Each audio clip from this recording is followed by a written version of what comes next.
So you've been trying to learn backflip for a while, but you always kind of just land short. Like you have to put your hands in front of you, like so you don't fall on your face. Yeah, I find a lot of beginners kind of have this issue. And it's sad because the reality is it can be boiled down to actually like 3 or 4 issues, not even, that are just holding you back. How do I know this? Because I've made pretty much every single one of these mistakes in the past, and after fixing them, I've gotten my backflip from looking something like that, I'll throw a video in, to looking more like that.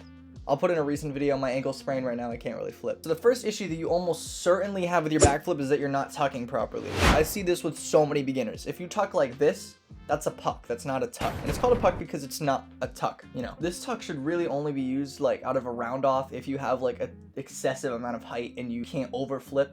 But even then, just doing a layout's probably better, but that's kind of a side tangent. If you're just trying to learn your standing backflip, instead of having your arms down to your side, grab your knees. This is gonna make you bring your legs in even more, and then your arms aren't gonna be by your side. You know, your arms are causing more wind resistance, so it's harder to flip. This is one of the big issues with the last one's actually the most important, so make sure you keep watching. And by the way, go subscribe because I went on Omegle last week and that was pretty dope. I did backflips. So another big thing that's probably holding you back is that you're not spotting properly. Spotting is basically where you're looking during the flip. When you do a backflip, you wanna be looking at a 45-degree angle up. This way your head's not too far up, because if your head's too far up and you're just looking straight up, then it's gonna sacrifice your height because you're just gonna fly right backwards. And then if you're looking down, then your chest is down, so you're just not gonna jump as high, because that's just how physics works. I don't know why, I'm not a nerd, but that's just how it works. So you want your head to be facing around there when you do a backflip. I'll throw a video on screen. So this next reason is by far the biggest reason why a lot of people can't backflip. It's because you're just too weak. Like, the reality is it takes quite a bit of strength to do a backflip. And if you're really young, or if you've just never seen a gym in your life, a lot of people might not just have the leg strength to get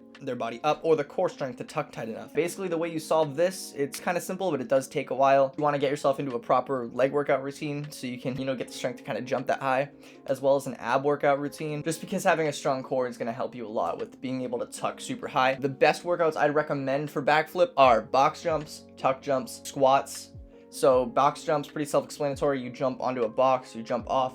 Tuck jumps is basically doing a backflip without the flip. You just jump up, bring your knees to your chest, and bring them back down. And then squats, I'm pretty sure everyone knows what squats are. You don't really need to do them with any extra weight. Doing extra weight's gonna help once you already can backflip, but you don't really need to. If you can do like 12 body weight squats, you're probably good for backflip. And I mean good squats. I don't mean shitty fake squats. Ask your ass squats, not, you know. If you make it a habit to practice box jumps as well as squats, piston squats are one-legged squats. Just practicing the backflip alone is also going to help with leg strength. If you just keep doing this, eventually over the course of a couple weeks to a couple months, you will gain the strength to do it. And by the way, if you found this because you already can backflip and you just need to improve your landing, there's actually a specialized technique you can use to fix that, and I went into depth about that in another video, so go watch there if you want to learn about that.